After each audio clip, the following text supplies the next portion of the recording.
Thank you so much. It's really a very great pleasure to be here, to meet old friends and make new ones, and also to listen to some really interesting discussions. I learned so much yesterday and the evening before.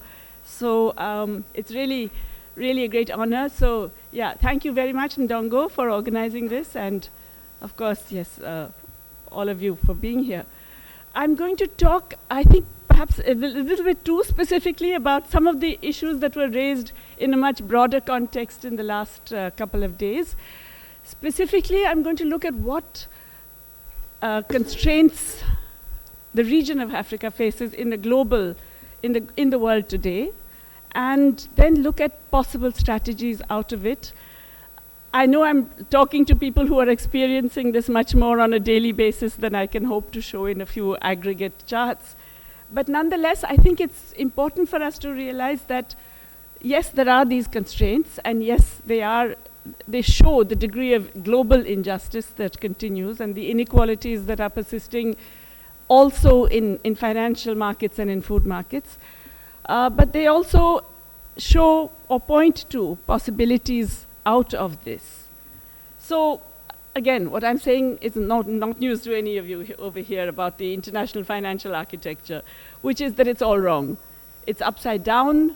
Water is defying gravity and flowing upwards in the sense that resources are actually going from south to north. And mobile capital flows in particular, the net flows are continuing to be from south to north. And that's largely because of the currency hierarchies, which again, you're so familiar with that I don't need to tell you. The dollar and a few other reserve currencies, well, the dollar sort of at the top of the ladder and other reserve currencies, followed by a range of some of the emerging market currencies. But in general, most of the low and middle income countries are at the bottom. And that makes them particularly vulnerable because they are really the victims of macroeconomic policies, and of course now Trump's trade policies as well, which are determined in the advanced economies. And what tends to happen is that those policies and processes generate capital flight and depreciation of our own currencies, whatever we do, whether we are so-called well-behaved in fiscal terms or whether we are supposedly indisciplined in terms of our deficits. It's essentially because there are these inequalities in risk perception, and I underline perception because it's not justified.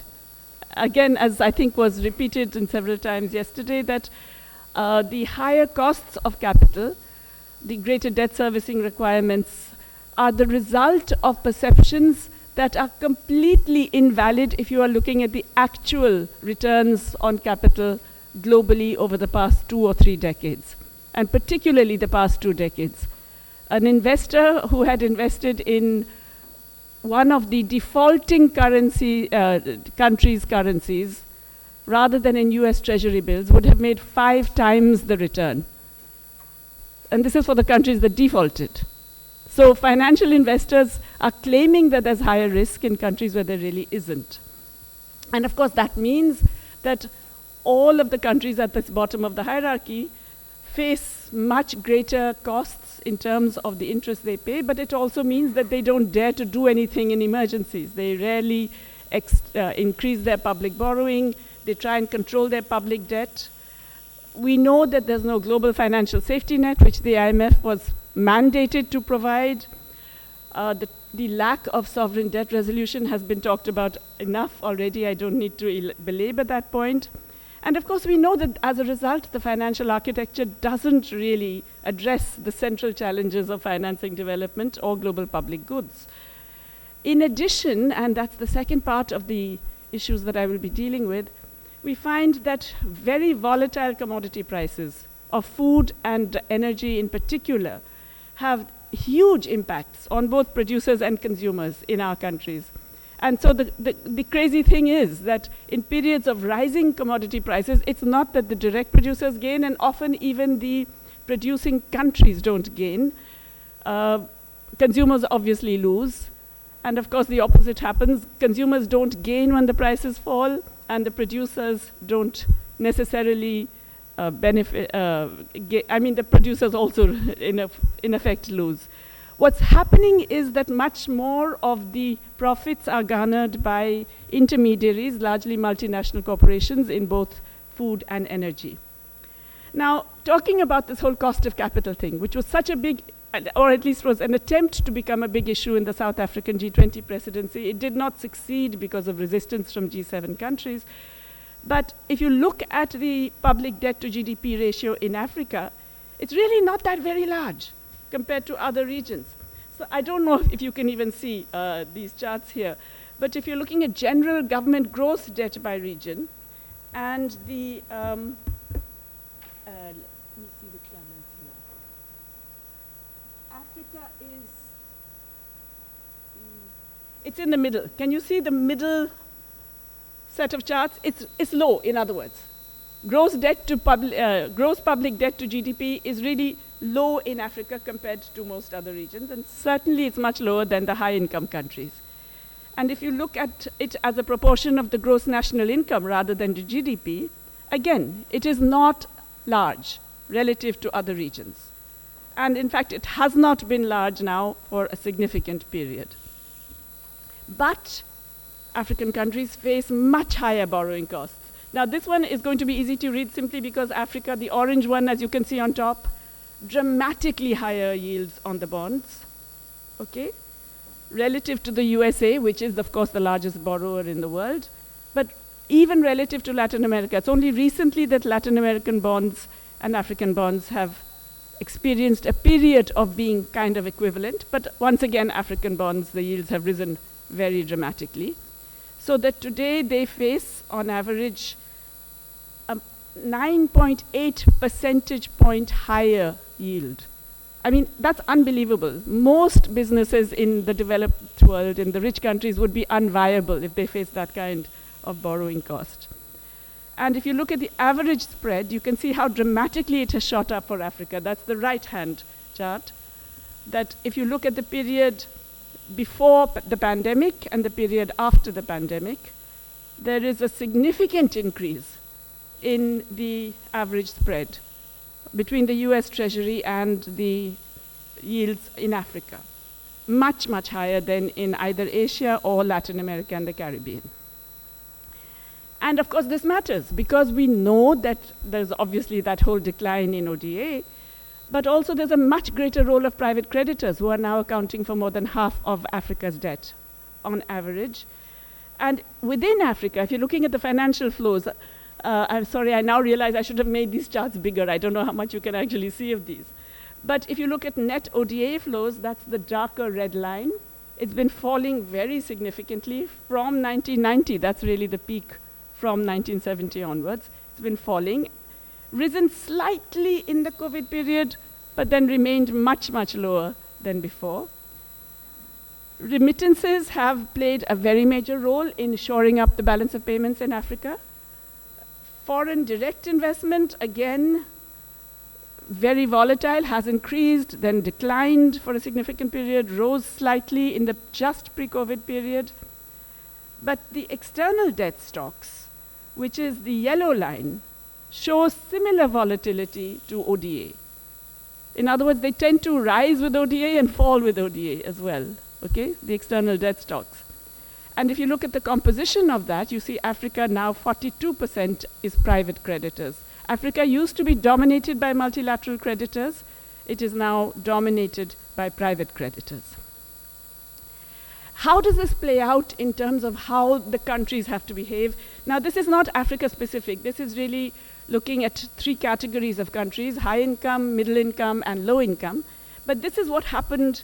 It played out in the period of the pandemic and the immediately post-pandemic Ukraine war years. Okay, so these are the two big shocks that the developing world has had to face. And what you see is that it's really the rich countries that dramatically increase their government expenditure. These are the averages. So as you can see, the blue is high-income countries, and a significant increase of about 10 to 12 percentage points of GDP in government expenditure, okay? In the United States, it increased by 28%. Let that sink in, 28% of GDP increase between January 2020 and March 2021. in just additional spending.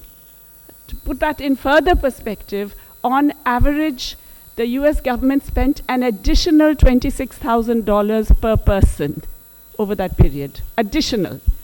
Low-income countries, on average, spent $2 per person additional. That's the kind of difference in impulse that we're talking about, just in pure macroeconomic terms. Middle-income countries, yes, they increased a little bit, but already not that much, and then they lowered it very quickly. Low-income countries, the bottom line there, mostly in Africa, barely increased their spending at all. Through these crises, through the COVID-19 pandemic, through the period of the Ukraine war, when dramatically there were increases in food and fuel prices and so on. And so we find, yes, the primary deficit for high-income countries shot up. They also shot up for middle-income countries. They went up much less for low-income countries. Of course, it would go up because you're losing revenues in these crises. But spending had not increased, so the deficit increased much less in the low-income countries. So who was fiscally disciplined here? It was the low-income countries, right?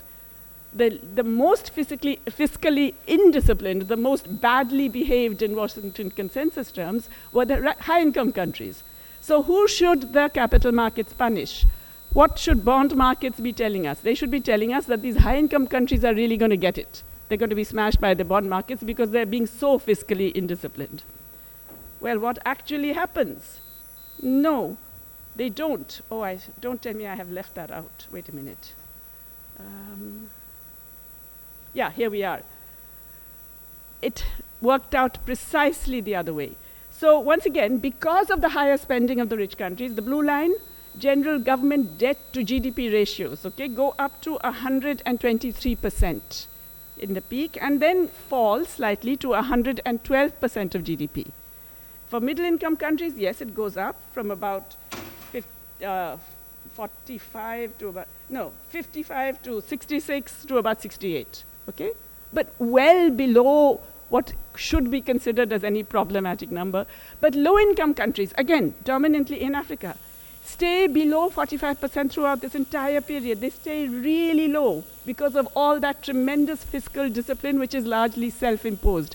This is even after they're paying huge amounts on debt service. They are maintaining these low levels. So bond markets should be favoring the low-income countries, right, for being so good, for being so well-behaved.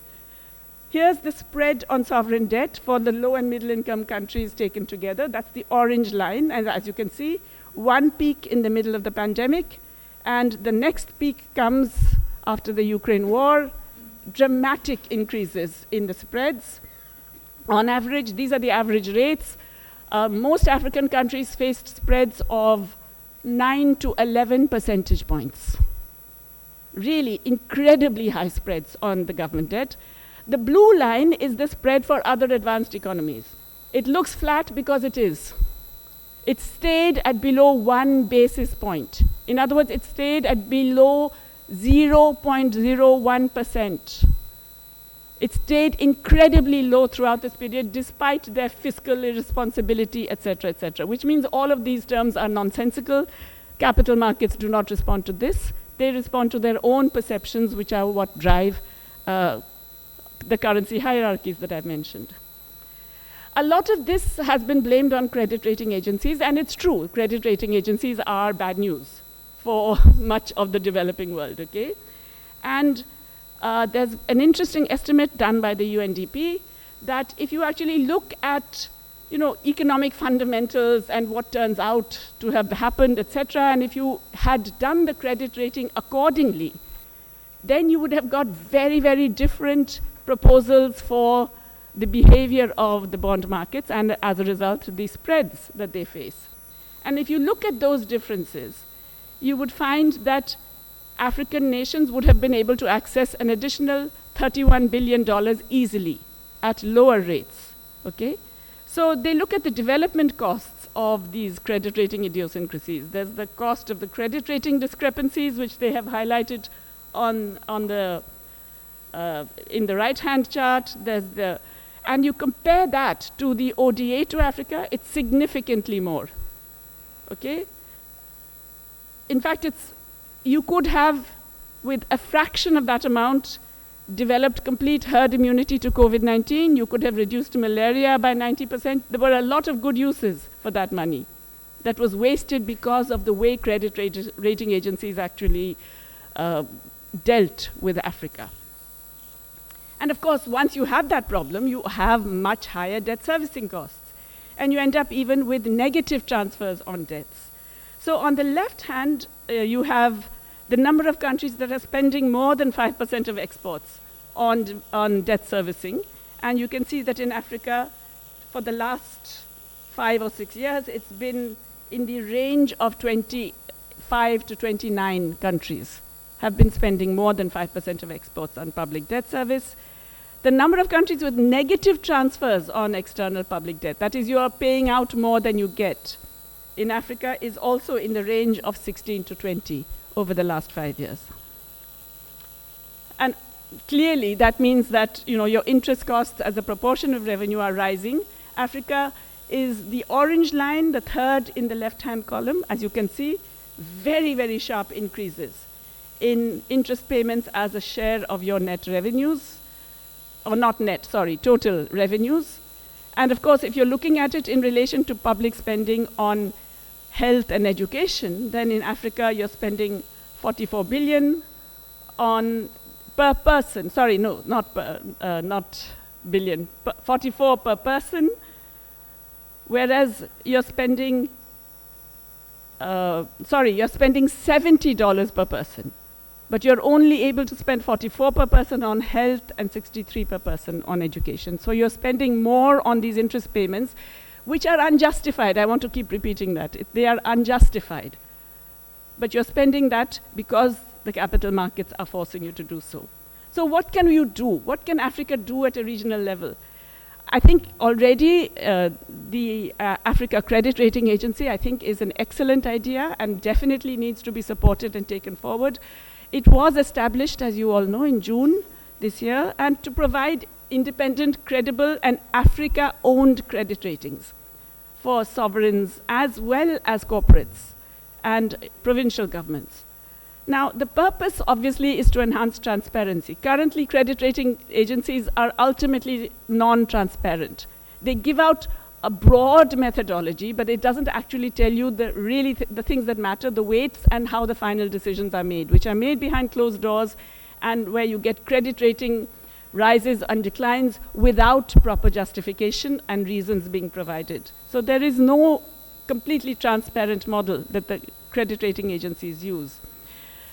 One way of doing this would be for African countries, once this credit rating agency is up and going, to insist that all of the public institutions will base their ratings, will base their investments on this African credit rating agency, and perhaps ensure that it is legally required for African nations to rely on this rather than on one of the big three.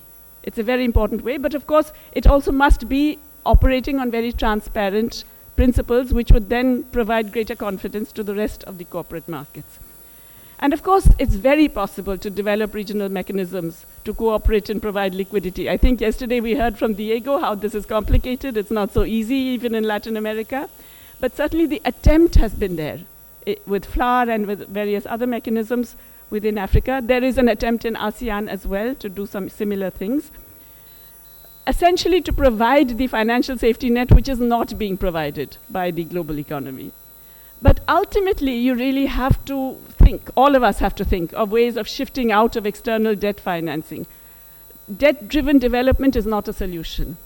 The way to deal with the debt crisis is not more debt, which seems to be the standard solution. The whole attempt of the IMF when it enters any country is to get that country integrated back into global capital markets, rather than to ensure a possibility of development without relying on more external debt. And it is possible. So if we actually encourage debts, foreign debts, only when there is a distinct requirement for foreign exchange for that particular project or activity, if we rely more on regional arrangements and different kinds of trade credit for other ways of keeping the thing going, and if we do not necessarily get our sovereigns to go in for external debt, then we can actually shift away from debt-driven development. And of course, I certainly believe this should be accompanied by capital account controls for individual countries. The IMF briefly talked about this about a decade ago and then decided to forget about it, but they're beginning to say it again. Of course, you can't say capital controls in this neoliberal world, so you talk about capital management techniques, but they are certainly something that need to be considered. The other big area of potential, I believe, for Africa is food price instability. And we know that it is a huge problem because we are once again back in the world where financial speculation and monopolistic behavior in global commodity markets can lead to dramatic volatility of prices. And we saw this happen in the period of the first year of the Ukraine war. This begins in 2020, but as you can see, it peaks in June 2022, okay? And the massive increase, really the very, very sharp increases come in the period broadly from January to June of 2022, which is when, just after the Russian invasion of Ukraine, everybody said, oh my God, wheat is Ukraine and Russia are both exporters. Russia is a big exporter of fertilizer. This is going to affect the global wheat market and wheat supplies. Commodity prices shot up. In fact, it did not affect global wheat supplies, as the companies that were announcing it knew, because wheat is one of those universally produced commodities. If one area suffers, some other area will begin exporting. There was no impact on supplies. I wish to repeat that. No impact on supplies. Nonetheless, global prices went up dramatically. The major agribusinesses made profits like never before. Some of them doubled their revenues. And of course, we had major financial speculation in wheat particularly. About 70% of that in the Paris wheat futures market was led by pension funds, by the way. So workers' pension savings were being used to speculate in the global wheat market. But then they came down again. And they would obviously come down because the fundamentals were not for a rise in price. It was entirely speculation and profit driven. Okay, so it came down again. And you would say, and in fact many people in the United States where I teach currently say, well, oh, it doesn't matter, it went up, but it came down again. Yes, there was a little bit period of instability, but it's not a big issue. It is a big issue for the rest of us. Why? Because that period when it comes down, as you can see, from June 2022 to end 2023, that period when it comes down is not accompanied by falling prices in the rest of the world. So if you look at the right-hand chart, the global price, the FAO food price index falls by 11.5% in that period, okay? But prices keep increasing, food inflation rates, retail prices keep increasing in the rest of the world. A little bit in the high-income countries, about almost 3.8%. In the higher middle-income countries by, 10.3%. In the lower middle-income countries by 13.4%. But in low-income countries by 30%. 29.9% increase in food prices at a time when the global price is falling. So we go up when the global price goes up, but we don't come down when the global price comes down. And a large part of that is due to the currency depreciations. And the problem is that the currency depreciations partly stem from that initial food price increase, which puts pressure on our balance of payments, and then is exacerbated by the capital flows from all the tendencies that I identified earlier. So what could a region like Africa do? And here I would like to emphasize the potential of regional food buffer stocks, not just national, but regional. This is based on work that I have done with my colleague Isabella Weber and others at the University of Massachusetts. But what we are really saying is that this can provide an important price stabilization mechanism to promote food sovereignty, reduce food import dependence, strengthen the bargaining position of producers, because not just domestic private traders, but multinationals now really have a monopolistic position in grain markets. And of course, because we know that these grain markets are so highly concentrated, 85% of global trade is controlled by just 4 companies, A, B, C, D, as they are known. And of course, if you add China, then we've really got to 95%. But we can also therefore curb market concentration because the public agency is a buyer and provides stable demand, You can use the grain that you're collecting to provide food security for targeted groups. And also you can actually promote crop diversification and sustainable and climate resilient policies. So what we propose is what we've called a sort of African grain management facility, whereby it would purchase grain from within the African continent, focusing first on the crops that are dominantly produced and consumed in Africa, but not so significant in global markets, like sorghum, cassava, and different kinds of millets and fonio. Because these are not, there's no real major global trade in these. These are largely African crops consumed and produced and consumed within Africa. But in addition, the AGMF could produce from the world market those food items that are produced but are still largely imported: rice, wheat, and maize. And all of these are really very, very volatile. They have shown the greatest volatility in global commodity markets. It's not meant to be an emergency reserve. ECOWAS has an emergency food reserve. It hasn't been very successful, and we argue there are reasons for this. It is aid-driven, not locally controlled or nationally, regionally controlled.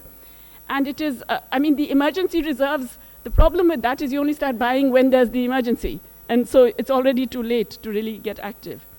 What we propose is a strategy of continuous procurement and offtake. So the stockholding of grains is based on reasonable estimates of demand from the member countries. And of course, this would address seasonal price variations, global price volatility and access, and it would mitigate and manage exchange rate variations. It's also meant to incentivize regional production within Africa. So, as I said, you can do sorghum, cassava, and millets, which can be stored easily for a relevant period. You prioritize local procurement with a minimum support price, with a sufficient markup to encourage farmers to grow these crops. So you get a stable price that is regionally determined, and it's a market-creating role for these crops. So the AGMF then has price-setting power. And of course, you could actually estimate the procurement price according to the regional average cost of production with some kind of markup. And if you are going to encourage this cultivation, which is important because these are much more climate-resilient crops, it requires the open-ended purchase of such crops at the specified minimum support price. And you could then also promote climate-resilient techniques. This would then be sold to member countries at defined and stable prices. The point is that you are doing away with the volatility. You are defining the price in advance over a relevant period, and every member country that wants can then import it. And of course, within countries, the governments can do what they want with it. They can use it to provide grain directly to poor households or for school meal programs or any other use that they want. To give you an example of the other kind, and let me just describe the other kind, which is when you're importing grain for price stabilization, like rice, wheat, and maize. Then you buy from the global market when prices are relatively low and store for future consumption. The point is that if the AGMF is a bulk purchaser, you're canalizing the import from across all African countries. Then you have much greater market power, and you would be able to achieve much cheaper and more stable supplies. So you would choose an intertemporally stabilized purchase price, plus any other external tariff you want to impose, along with the storage and transport cost. And member countries can then access that maize at that price. There are different options. One is you canalize all the imports of the predetermined price. The other is where you say, well, okay, you assess it based on assessments of likely import demand from the net importing countries, purchase when the world prices are low, and then distribute to the net importers only when the global prices are rise. So this is a much more limited scheme, but either of these is actually possible. Just to show you how this could work for a crop like maize, again, I don't know if you can really see this, but the dark line is the global international price line. As you can see, the black line that is going sharply up in the later period and then coming down again. The dotted lines are both deficit and surplus countries, okay? And the gray lines are trade surplus countries. The colored lines are deficit countries. What is really fascinating is how they move in opposite directions. And that's really why this would be such a useful mechanism for the African region, because you would be stabilizing prices across the region. The producer countries and the consumer countries would both gain. Because at the moment you're getting opposite movements in direction in the maize price, when you really need not. And as a result, both the producers and the consumers in the different countries are suffering. Okay, so the advantages, obviously, as I said, it provides predictability and stability. It encourages ecologically sustainable crops. It provides a guarantee against unduly high prices and the impact of short-term exchange rate changes, which have been really adverse for many countries. It reduces the price shock that essentials create for the poor, most of all, and it also affects the general inflation level. And because it avoids these sudden, stop and start shocks in trade, banning of exports or other kinds of things, or sudden trade impositions, you wouldn't face, consumers in your countries would not face these things. Private traders would also be able to function without the threat of arbitrary actions in response to shocks. And the farmers in the surplus countries, in maize, for example, would not be so badly affected by sudden global declines in prices. But ultimately, I think the goal would be to move towards food sovereignty. That is to say, regional self-sufficiency in essential food items for Africa, which I think is going to become an increasingly important problem. Okay, thank you.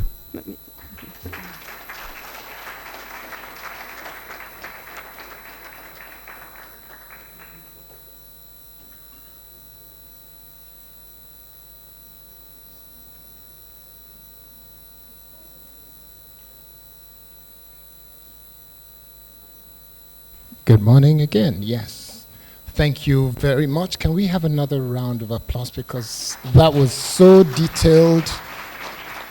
I nearly exhausted the notes I was writing, the pieces of papers I was writing on. So let's have Mr.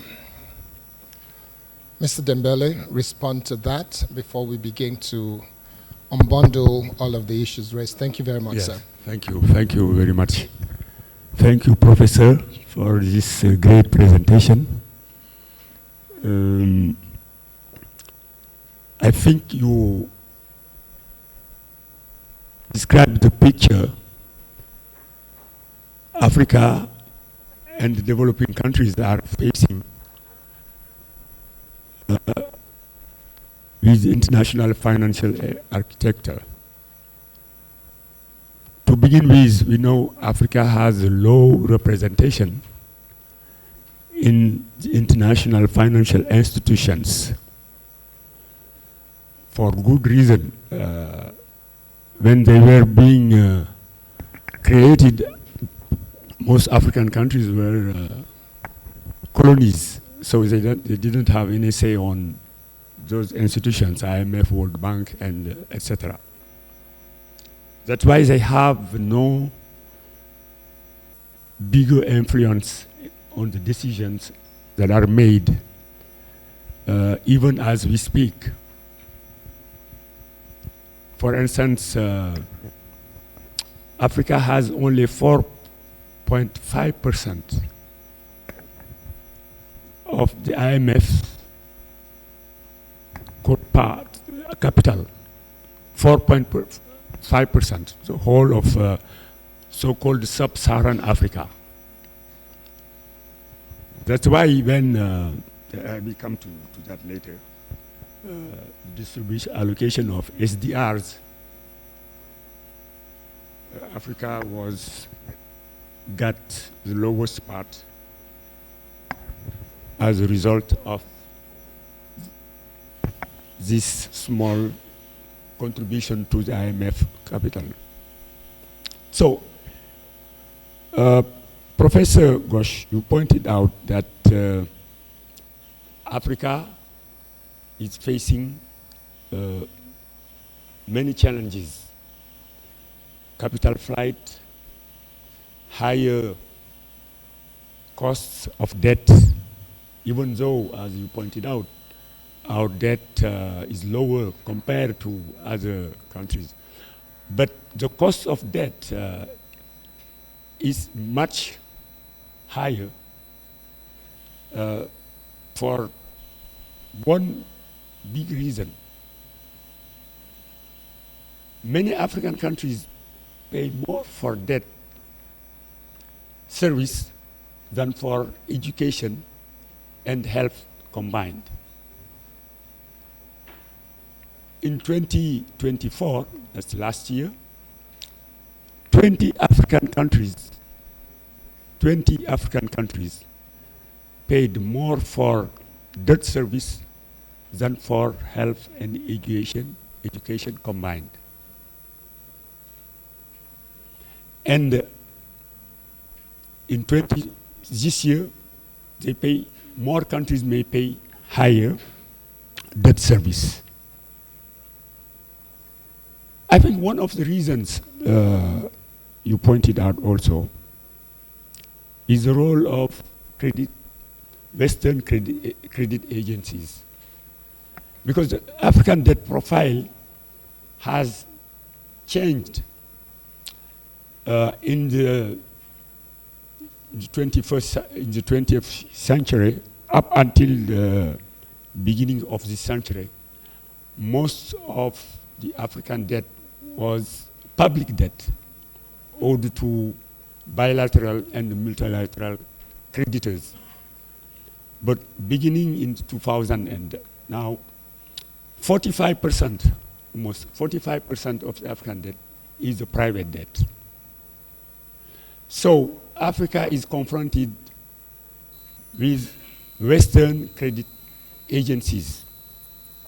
And that explains why the debt, the cost of debt has risen as a result. And this is why, as you pointed out also, African countries are complaining about the role of credit agencies and calling for an African credit agency. For instance, it has been shown that African countries pay more debt service than Asian and Latin American countries. And the African Development Bank has said, because of the bias by Western credit agencies, Africa is paying more than it should have paid, and it could have saved up to 70 billion US dollars if Western credit agencies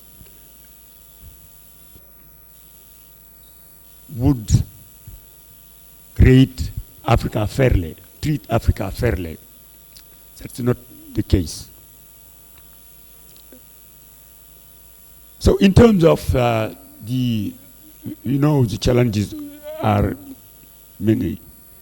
Now, in terms of alternatives for African countries, you pointed out, of course, this the African Credit Rating Agency. But my question is, does it really make a difference?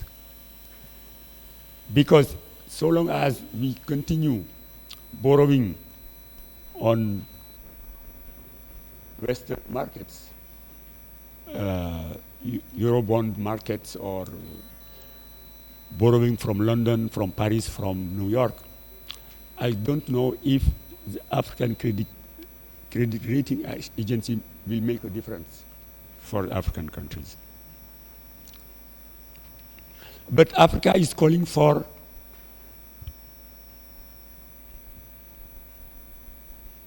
the reform of the international financial architecture, the reform so that not only Africa but other developing countries as well may have a bigger voice in those institutions and therefore influence their decisions. But as we know, it's a very difficult battle, because as far as we know, the United States has a veto power for the reform of the IMF, for World Bank, for instance, because these are big institutions influencing African policies, not only financial policy, but most of our policies are influenced by these institutions. But to reform them,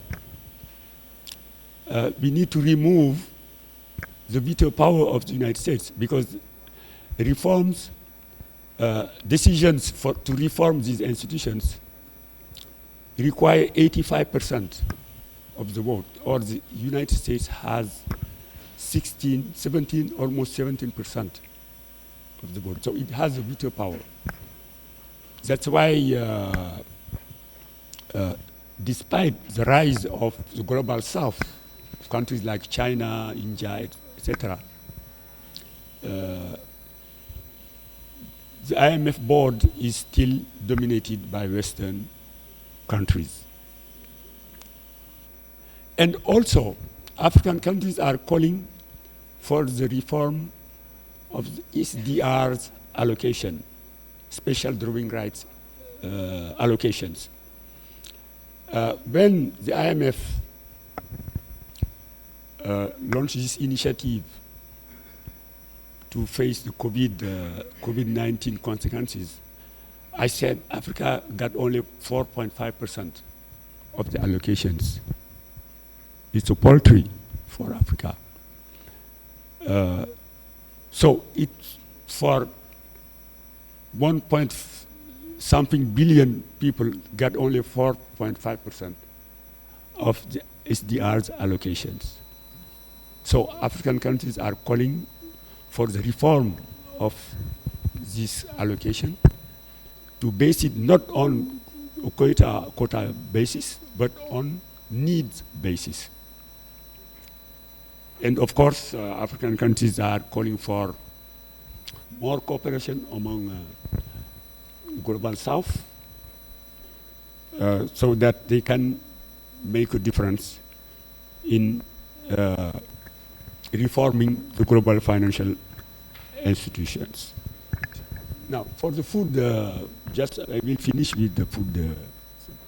The proposals you made are very good, but you know, Africa has a leadership problem, because the food policies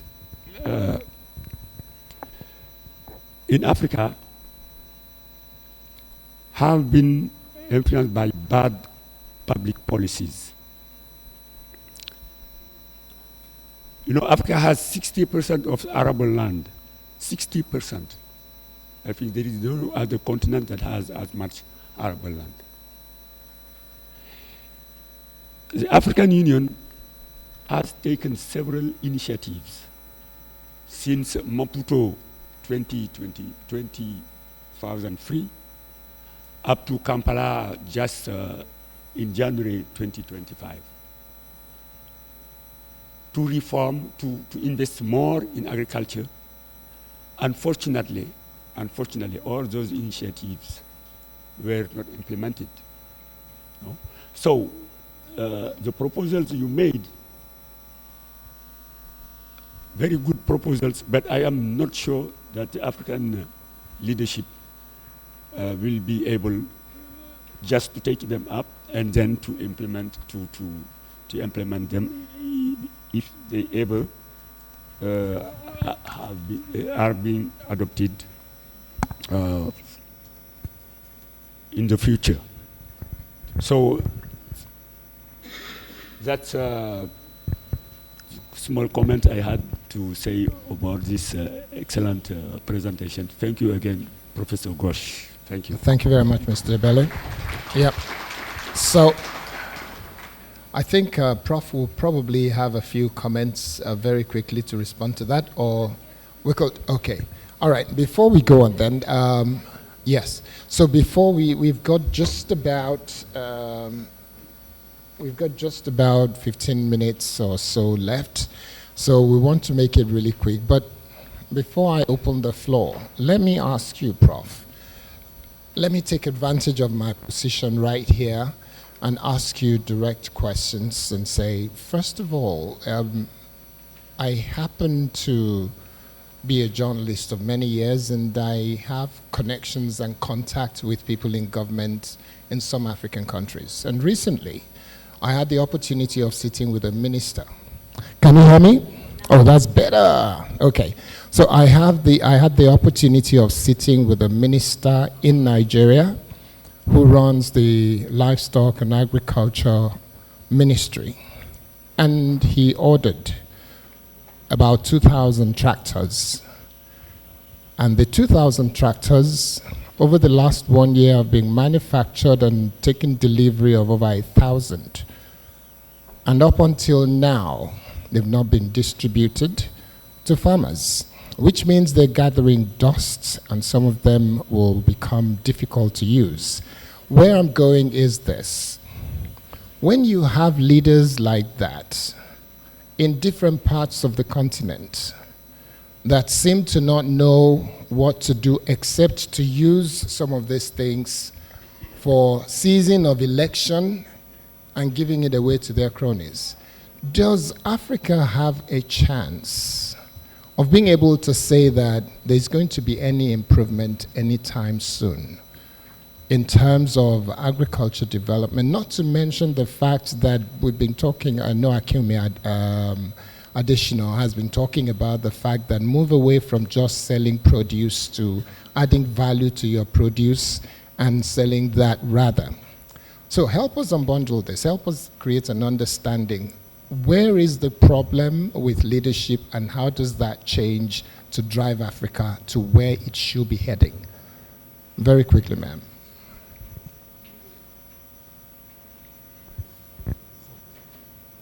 Yes, the question is for you so that we can just get that out of the way and then we'll open the floor.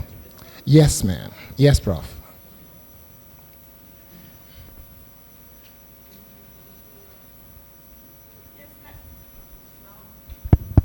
Yes, it's working now. You can hear me now? Yes. Yeah, thank you very much for those comments and that question.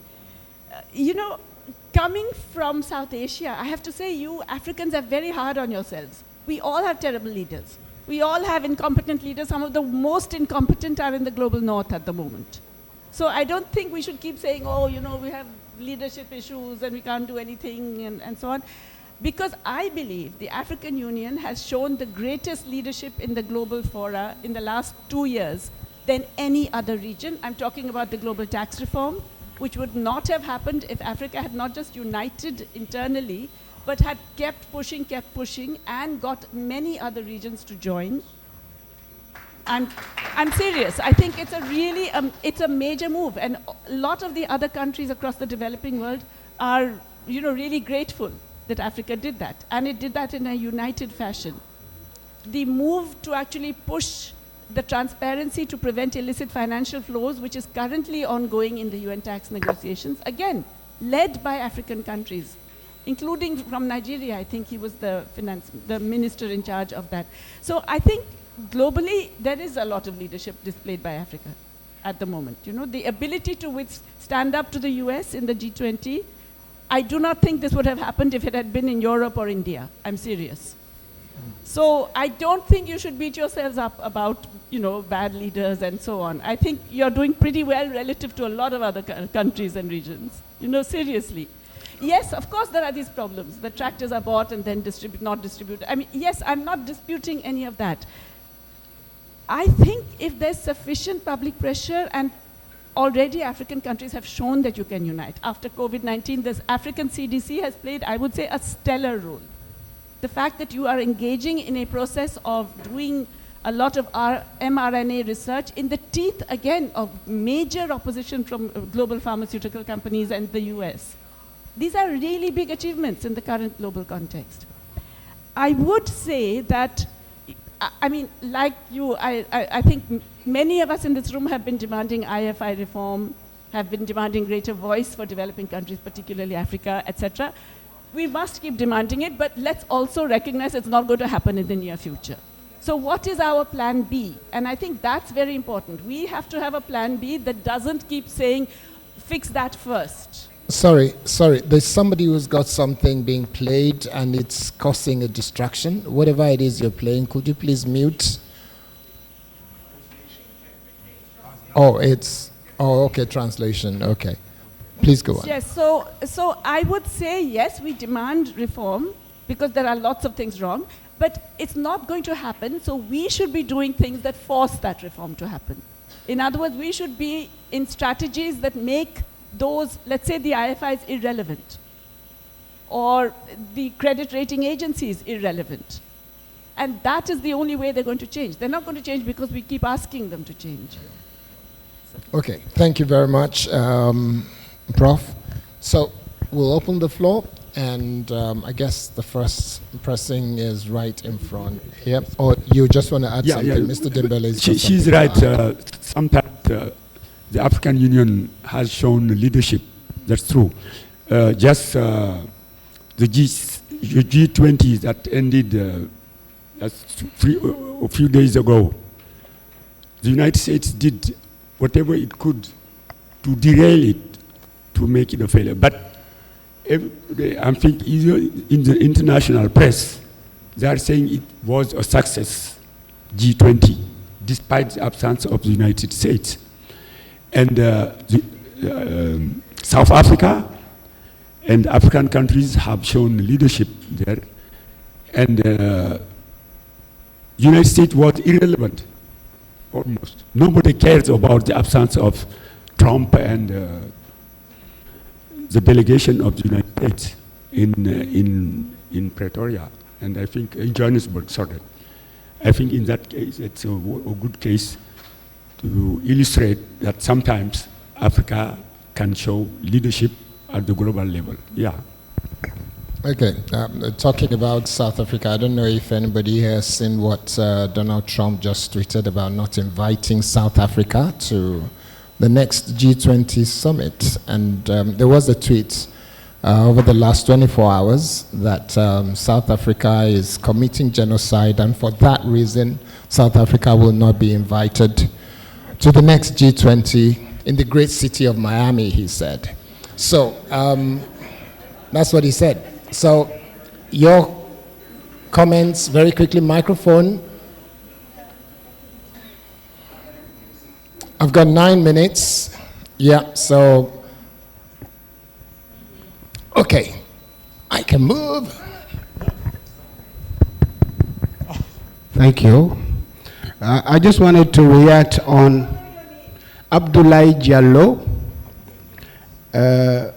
from the Pan-African Consortium of Experts. I just wanted to react on a statement that you just made regarding Africans being hard on themselves. I'll be very brief. And it reminds me of a character of a Kenyan writer whose name is Ngugi wa Thiong'o. The name of the character was Mugo, who was a Mau revolutionary. And he was caught and tortured every single day. So far that whenever the torturers didn't come, he would fall sick. He would yearn to be tortured because for him this is his lot in life. That's his share in life. Africans are kind of like that today. They have internalized our suffering so much that if we don't suffer, it's like we don't exist. That's why we spend time talking about our problems, but not really working on the solutions. Now, there is a common knowledge that if you look at Africa as a continent, everything that is north of the equator is also south of the equator. So you have the equator, you have the tropical area, you have the Sahelian area, you have the desert. So you have the Sahara up north, and you have the Kalahari Desert down south. So you have the same conditions twice in Africa, which means that any crop can be made twice within the year, any crop. And all the crops in the world can be produced in Africa, because we even have snow in Africa. So taking that into account, we can produce twice what we produce today, and we can even produce more if states work together.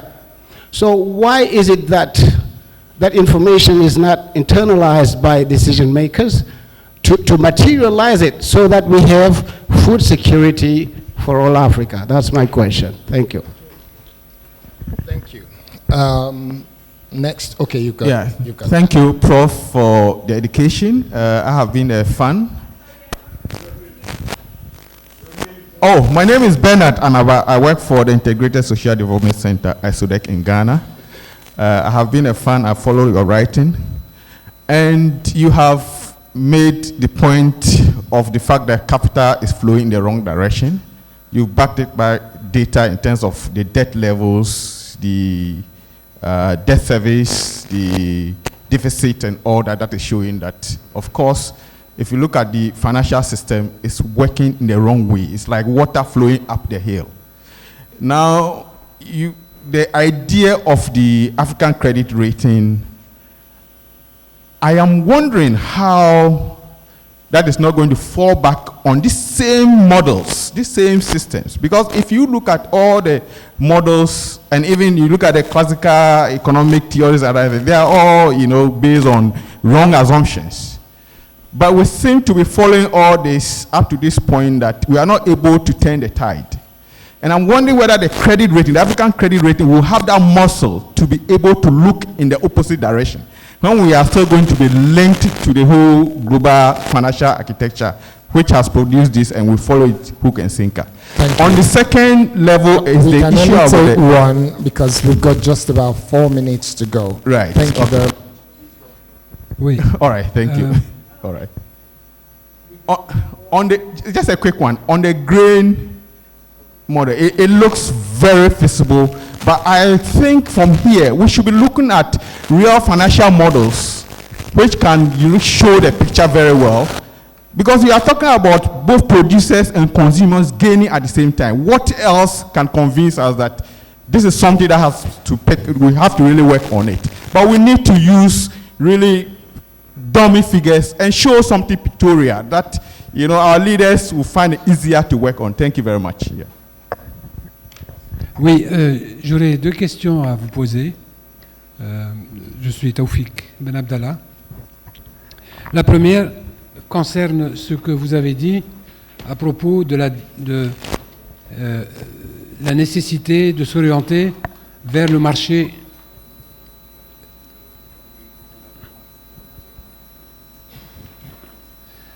Ma première question, c'est à propos de ce que vous avez dit sur la nécessité de s'orienter vers le marché interne pour financer le développement et ne pas continuer à recourir à l'endettement extérieur. J'ai en tête quelques expériences de financement interne qui aboutissent à de vrais désastres, puisque les États, des États africains, ont pris le pouvoir sur les banques centrales, les obligent par des politiques autoritaires à financer par la création de monnaie le déficit budgétaire, des déficits budgétaires souvent très élevés, sans aucune retenue, ce qui se traduit par, bien sûr, beaucoup d'inflation et plus de problèmes internes qu'auparavant. Sans compter que ces mêmes États autoritaires peuvent aussi mobiliser l'épargne nationale, obliger les banques secondaires à financer le déficit budgétaire, donc à acheter des bons trésors locaux, et ainsi les possibilités de l'économie. C'est une réalité. C'est une réalité. Sans compter que ces politiques, en général qu'on appelle du compter sur soi, peuvent aussi aboutir à la remise en cause par manque de devises, la remise en cause des politiques de subvention interne des produits de base. Et c'est arrivé dans plusieurs situations. Donc c'est pour que vous nous donniez votre avis sur cet équilibre entre financement interne et financement externe qui est lié aussi au leadership des pays africains eux-mêmes et à leur capacité à ne pas recourir à des politiques autoritaires. Ma deuxième question, et j'ai fini vraiment, c'est à propos de la monnaie de réserve. Nous savons tous que le dollar progressivement perd de l'importance dans les échanges internationaux et en tant que monnaie de réserve. Mais l'alternative qui est devant nous, qui est portée souvent par les BRICS, par l'organisation maintenant de Shanghai, est-ce que pour l'Afrique, c'est vraiment une alternative ou ça va être encore une dépendance nouvelle vis-à-vis de la Chine, de l'Inde, de la Russie, etc. Et est-ce que ça peut se faire, cette recherche de monnaie alternative internationale, si l'Afrique ne crée pas son propre fonds monétaire, si l'Afrique ne crée pas son propre marché monétaire interne? All right, thank you very much. We have almost no time left, unfortunately.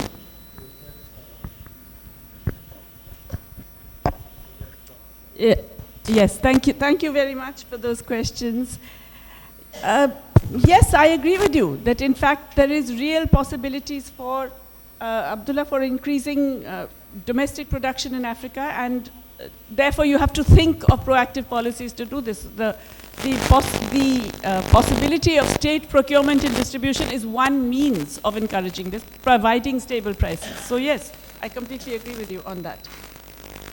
The African Credit Rating Agency, the issue is really with the credit rating agencies that they claim that they have models, part of which they release, but the critical part of which they do not release and are opaque. And so they're not ultimately based on so-called fundamentals, because as I have shown you, if they were based on fundamentals, then they would have been much, much lower, because there is much less risk attached to most African debt than to debt in all other countries.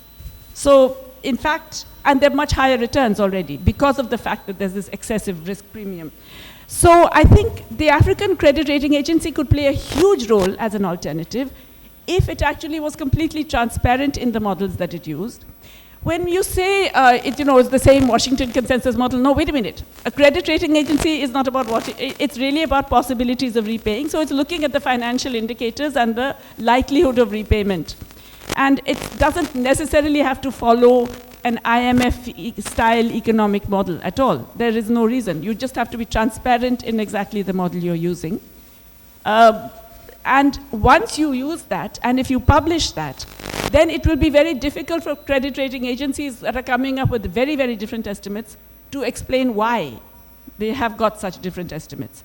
Furthermore, if you then say that all of the publicly controlled savings, let's say the insurance corporations or pension funds and etc., have to abide by the African credit rating agencies' norms in Africa, that already generates a significant pool of domestic savings.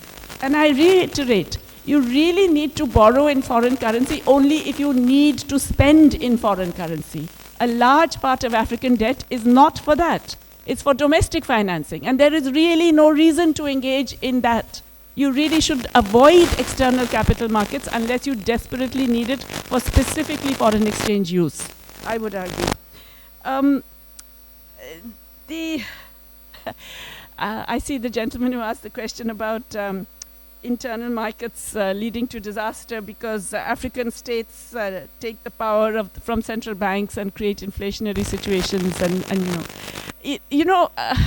forgive me for saying this, but I'm really losing patience with this whole thing that, African states are authoritarian and corrupt and grab power. The most corrupt government we have in the world today is in Washington, D.C., right? And please, let's not keep saying, in Africa we can't do this, we can do it in all our other countries. So, I mean, the ECB has tremendous control over what banks do. The Japanese banks, the Japanese state has tremendous control over what Japanese banks do. There is no reason why we should not have that. The purpose of focusing on internal markets is to reduce the kind of dependence which is always going to work against you in a world of currency hierarchies. And we cannot change that world by simply saying we want it to change, please reform, please become good. It's not going to happen that way. We can only force it to change if we do not need them anymore, if we reduce our dependence on them. So I personally believe, that it is possible to be much more ambitious for Africa. I think it was said very beautifully yesterday by our Gen Z participant. I think it's about time you think about what you can do internally that within the region, because you have already shown you can display that leadership. And you have already shown that you have the intent to rely much more on your own resources. And reducing that requires a degree of delinking, which doesn't have to be complete and, total. It can be in specific areas and specific regions. I would argue that food and finance are the two first places that you have to begin. Thank you, Professor. I guess Mr. Dembele will give. Okay. I think if we should avoid looking at Africa as a victim. Of course, we have had very bad experience with so-called traditional partners, but the world is changing, and she said, and the example we gave from the G20 just was held in South Africa. Africa can show leadership. There are instances where Africa can defend its position and make it known and respected. Now we are in a different world. We have the global south. We have the BRICS that are being seen as alternatives to the system that has been around for the last 5 centuries. Africa has its place in that new system that's taking place.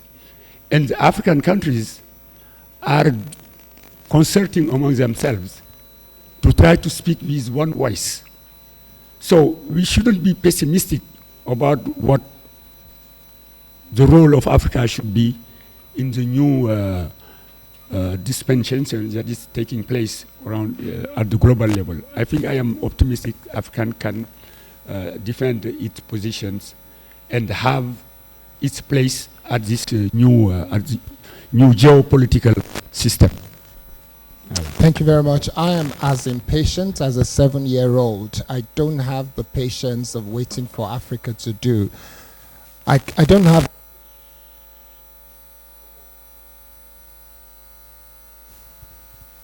Is this better?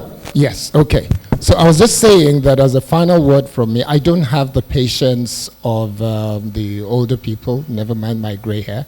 I'm only 7 years old in my head, and I don't have that patience. To whom much is given, much is expected. Suad is a very good friend of mine. We talk about African Union. We discuss ECOWAS every day. We see the things that Africa has got.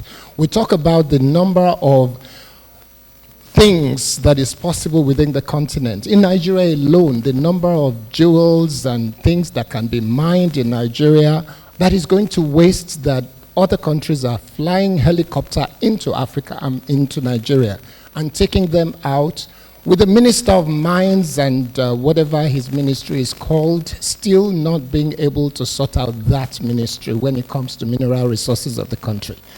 We have serious dire problems. And I think we have to address that and look for solutions to have more Gen Zs possibly to become presidents in Africa and to change the story and the narrative of the continent. Because the current generation of leaders on the continent, they are failing the continent, very seriously failing the continent. And until there is a change in leadership, we're not going to get anything changed. So that's where I will say I will submit finally. I don't know if you don't have any other word. I want to say thank you very much, Prof. And yes, I can say thank you very much, Prof. And thank you.